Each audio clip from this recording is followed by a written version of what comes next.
Hey there. Subscribe to my channel. And also press this bell icon.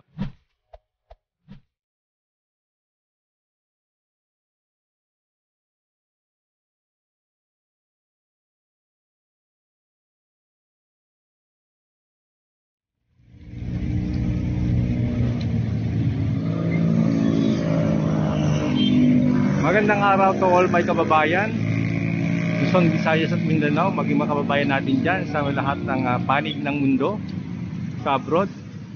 Welcome back to my channel, Pinoy Vlogger PH po, at magbibigay po ng bagong update po dito sa inyo sa may Manila Bay. At try po natin mga kababayan na mag-ikot-ikot at para makapagbigay po ako ng update sa inyo sa araw pong ito. Tapos sa makikita po natin yung napakaganda pa rin ng Manila Bay.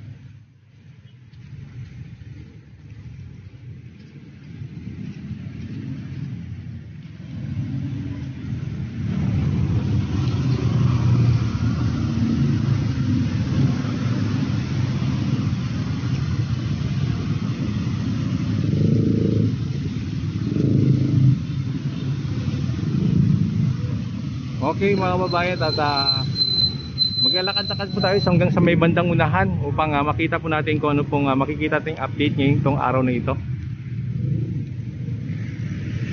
Dito nga pala mga kababayan, ito pala pa yung area sa may bandang unahan natin. Ito po yung area ng Remedios. Okay, lakad lang po tayo mga kababayan at kukuha tayo ng update dito. Ito nga mga kababayan, isa sa mga napansin ko rito, ito po yung mga hukay dito. Ito may mga nahukay na rito. Ito po yung hinukay ng mga taga DNR para po sa pagtatanim po ng puno ng niyog. Yan, napakarami na po, halos hanggang dulo na. At sa may bandang malapit sa Yacht Club, meron na po silang ibinutas na rin doon. At nabalitan po natin, ito pong June 15 ay umpisa na po yung pagkatanim ng puno ng nyug ngayon dito. Sa ngayon mga babayan, naguhukay pa lang sila. Everyday may kailangan makapaghukay sila ng 15 na butas, 15 butas. Pagdating po ng July 15 hanggang 16, doon po sila sisimula magtanim. Kasama po si Secretary si Mato ng DNR.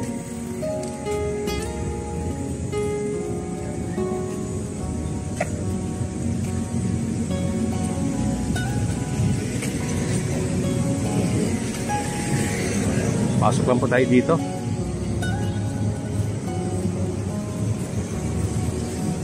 Ito nga po, meron tayong nakikita mga heavy equipment dito ngayon.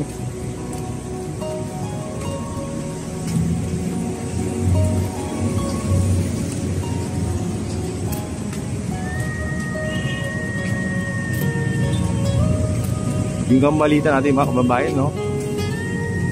Sa August ang pagkatapos ng pag-rehabilitate dito sa may October pala, wrong October mga kababayan.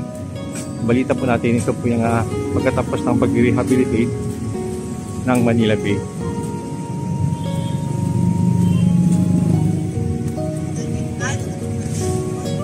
Ito may mga generator sila rito. At may mga bako tayo nakikita ngayon dito mga kababayan. Malitan natin mga kababayan, bisa nakausap natin yung mga nagtatrabaho dito. Ito pong mga bako dito, ito po yung gagawin ng pinaka-barracks. Barracks na mga nagtatrabaho dito sa may sa may Manila Bay.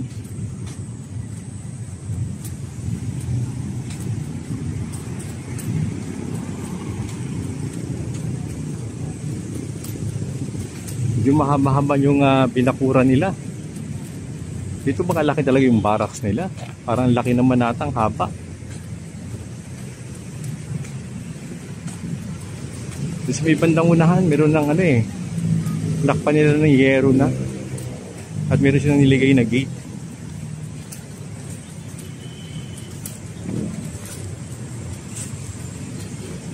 Yan no, may yero na oh. Kayo nakikita rito. At meron tayong gate.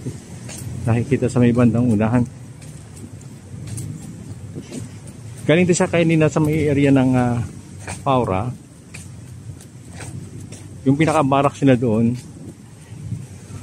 Doon, ilipat at sila dito. Pero nakita ko po doon, binakura na rin nila eh.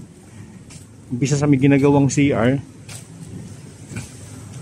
Isa doon hanggang sa may bandang kabilang side. Binakura na rin nila. Tapos mataas yung pagkabakod. Parang sintas ito. Maabot siya ng 12 feet yung taas.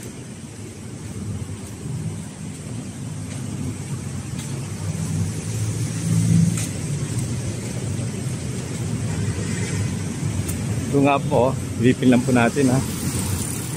Yan po,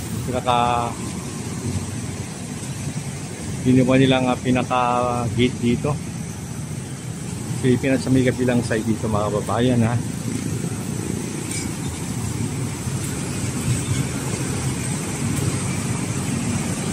Yan po. Kung barracks ito mga kababayan, parang napakalaki ata ano. Barracks, saka siguro mga paglalagyan nila ng mga gamit siguro. Kaya ito kalaki.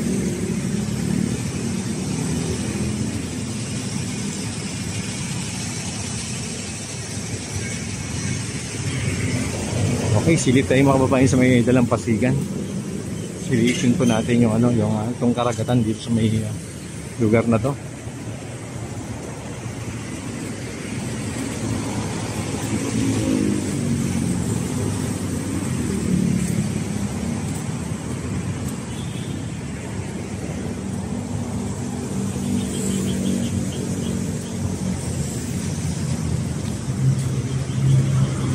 Okay, ito po mga kababayan yung pinaka dalampasigan.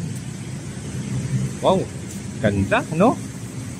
Napakalinis at yung malakas ang ano, yung alon ngayon dito, mga kababayan.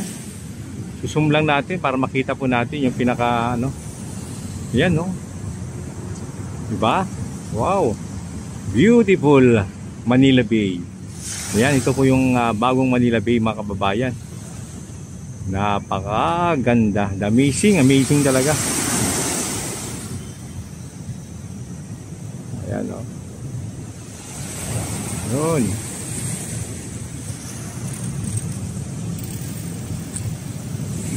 Ayan, lakad na tayo sa may bandang unahan doon mga kababayan. Lakad-lakad lang tayo dito.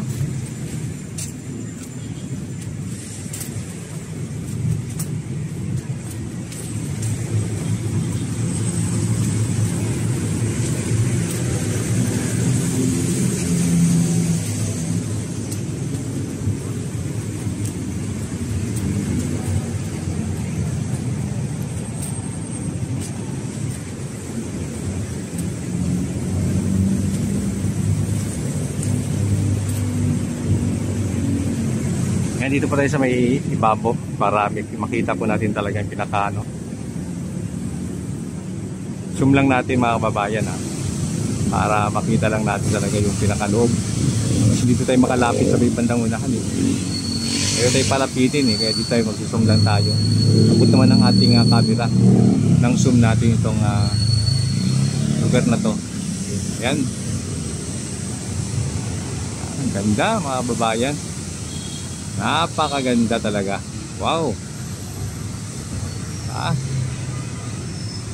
Meron tayo nakitang konti lang talaga nakalat ano. At mamaya wala na yun mga kababayan. Dadaanan lang yan ng mga taga DPS. At yan po ililinisin nila.